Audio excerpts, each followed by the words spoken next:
Des événements dramatiques, des assassinats de personnalités publiques ayant marqué l'histoire, nous en connaissons.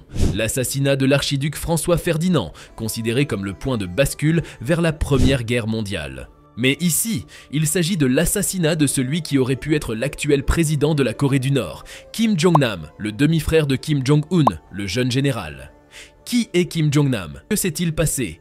Et quelles en ont été les conséquences? Kim Jong-nam. Kim Jong-nam est né un beau jour de mai 1971 à Pyongyang, en Corée du Nord. Fils aîné du grand Kim Jong-il, qui sera dirigeant de 1994 à 2011 de Corée du Nord, il avait tout pour devenir le prochain grand chef, mais hélas, la vie en a décidé autrement. Après quelques péripéties, il s'est retrouvé exilé loin de chez lui, tombé en disgrâce. Sa maman, une star du cinéma, avait dû garder son arrivée au monde secrète, surtout vis-à-vis de Kim Il-sung, le grand patron à l'époque, le père de Kim Jong-il, donc son grand-père. Kim Jong-nam a alors commencé sa vie dans le faste, entouré de luxe et d'une tante attentionnée. Mais comme dans tout bon film, les choses ont pris un tournant inattendu. Bon là, ce n'est pas un film. Il se retrouve à Moscou, puis dans des écoles internationales à Moscou et à Genève. Pendant les années 80, un changement de décor presque radical. Imaginez passer des salons dorés aux bancs de l'école, qu'elles soient internationales ou non. À l'âge de 18 ans, Kim Jong-nam a fait son grand retour à Pyongyang, laissant derrière lui ses aventures internationales. On dit qu'il a décroché un boulot de haut vol au sein du comité informatique de l'État, contribuant même à mettre en place leur propre version du web, façon nord-coréen bien sûr, ultra secrète et bien gardée. Mais voilà, il paraît que Jong-nam n'était pas tout à fait satisfait du régime en place. Apparemment, il avait quelques soucis avec le concept de liberté. Rien de grave, juste l'envie de pouvoir naviguer sur internet sans être surveillé 24 heures sur 24 comme nous tous quoi. À partir de 1995, Kim Jong-nam s'est retrouvé à Pékin, jonglant entre les affaires familiales et ses petits plaisirs personnels. Oui, on dit qu'il aimait bien s'amuser avec les jeux, les boissons et les soirées sympas. Mais malgré tout ça, il avait quand même la tête sur les épaules, un esprit éduqué et réfléchi paraît-il. Il n'était pas juste un fêtard. Puis, il y a eu cette histoire du passeport. En 2001, il a tenté d'entrer au Japon avec un passeport, comment dire, un passeport trafiqué. Autant dire que ça n'a pas échappé à la presse internationale. La Corée du Nord a dû rougir de honte. Après ça, Kim a choisi Macao comme son nouveau chez lui.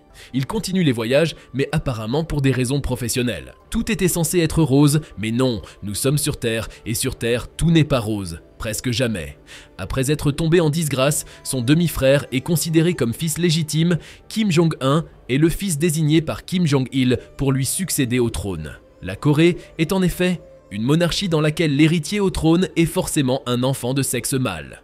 De fait, leurs sœurs Kim Jong-chol, Kim Sul-song et Kim Hye-kyung passent leur tour en ce qui concerne la gouvernance de la Corée du Nord. Avec son demi-frère Jong-un aux commandes depuis 2011, Jong-nam aurait commencé à se sentir un peu tendu. Il aurait même confié à ses potes qu'il se sentait moins en sécurité. Ces sorties médiatiques, pleines de critiques à l'endroit de la gouvernance de Pyongyang, n'ont pas aussi beaucoup aidé. Au contraire, dévoiler des secrets de famille. C'est l'une des choses qui aurait particulièrement irrité représentant de la dynastie rouge. Comment est-il mort? Le 13 février 2017, à l'aéroport de Kuala Lumpur en Malaisie, Kim Jong-nam, le demi-frère du chef nord-coréen Kim Jong-un, est assassiné. Que s'est-il passé?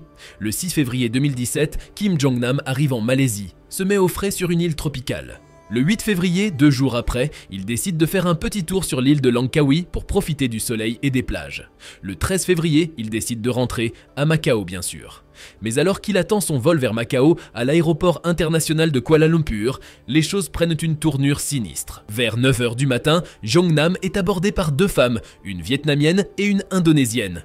Mais ce n'est pas pour lui demander un autographe, non, elles lui tendent une embuscade, armée d'un agent neurotoxique appelé VX, imbibé dans un tissu avec lequel elle lui couvre la tête et s'éloigne. Oui, rien que ça, comme dans un mauvais film d'espionnage. Le VX est un agent innervant tellement dangereux que même les conventions sur les armes chimiques l'ont banni en 1993. Et en parlant de ça, il faut croire que la Corée du Nord n'avait pas reçu le mémo, car elle est soupçonnée d'en avoir en stock. Kim Jong-nam n'aura pas eu la chance de prendre son vol. Il alerte un employé de l'aéroport en expliquant qu'il s'est fait attaquer par derrière et asperger le visage comme vous pouvez voir sur la vidéo. Une scène digne des meilleurs moments de panique à l'aéroport. Il a été rapidement pris en charge par une équipe médicale, mais malheureusement, un autre type d'aller simple était prévu pour lui. Malgré les tentatives de réanimation et les soins intensifs, il a succombé 15 à 20 minutes après l'attaque. C'est ainsi que s'achève l'épopée de Kim Jong-nam, dans un aéroport bien loin de son pays natal. Les autorités malaisiennes ont eu un sacré casse-tête à résoudre après la mort de l'homme voyageant sous le nom de Kim Chol. En oui, Kim Jong-nam n'utilisait pas son vrai nom depuis le début en exil.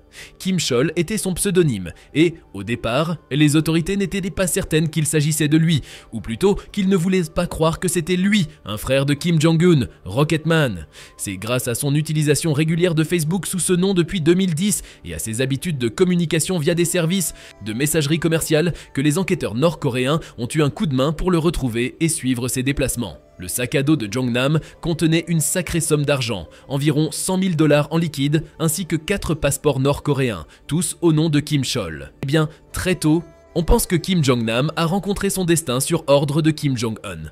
4 suspects nord-coréens, confirmés plus tard comme étant de vrais espions, ont réussi à quitter l'aéroport sans encombre après le drame. D'autres compatriotes de Kim ont été arrêtés, mais relâchés plus vite que vous ne pouvez dire complot international. La police malaisienne a vite pris le taureau par les cornes. Le 15 et le 16 février, 2 jeunes filles sont respectivement arrêtées grâce aux caméras de vidéosurveillance. Qui sont les femmes? Ils avaient disparu. Le 17 février, un Nord-Coréen nommé Ri Jong-chol, âgé de 46 ans, a été arrêté. On dit qu'il travaillait dans l'informatique pour Tombo Enterprise, vivant en Malaisie. La police a vraiment eu du pain sur la planche avec cette affaire, toujours concernant les 2 femmes impliquées dans l'attaque. Contre Kim Jong-nam, Siti Aisyah est une Indonésienne de 26 ans et Do Han Thi Wong une Vietnamienne. Elles ont en effet affirmé aux autorités qu'elles pensaient participer à une émission de télé-réalité. Au moment de l'attaque, Wong portait un t-shirt avec les lettres LOL imprimées. Après la fuite de 4 suspects nord-coréens, le jour même de la mort de Kim Jong-nam, les 2 femmes étaient les seuls suspects détenus. L'avocat d'Aisyah a révélé qu'elle avait été recrutée dans un pub à Kuala Lumpur par un homme nord-coréen nommé James pour participer à des caméras cachées. Elle était chargée de frotter de l'huile ou de la sauce au poivre sur des étrangers dans des lieux publics, le tout filmé par James. Elle était payée entre 100 et 200 $ pour chaque caméra cachée, espérant ainsi quitter son travail d'escorte. Après un court séjour au Cambodge, elle a rencontré un homme nommé Chang, qui se prétendait producteur d'émissions de caméras cachées pour le marché chinois. De retour en Malaisie, Chang l'a impliqué dans plusieurs autres caméras cachées à l'aéroport de Kuala Lumpur, dont celle impliquant Kim Jong-nam. Elle ignorait qu'elle utilisait du poison. Quant à Wong, elle a grandi dans une ferme risicole dans le nord du Vietnam, et sa famille n'avait pas beaucoup de nouvelles d'elle depuis son départ.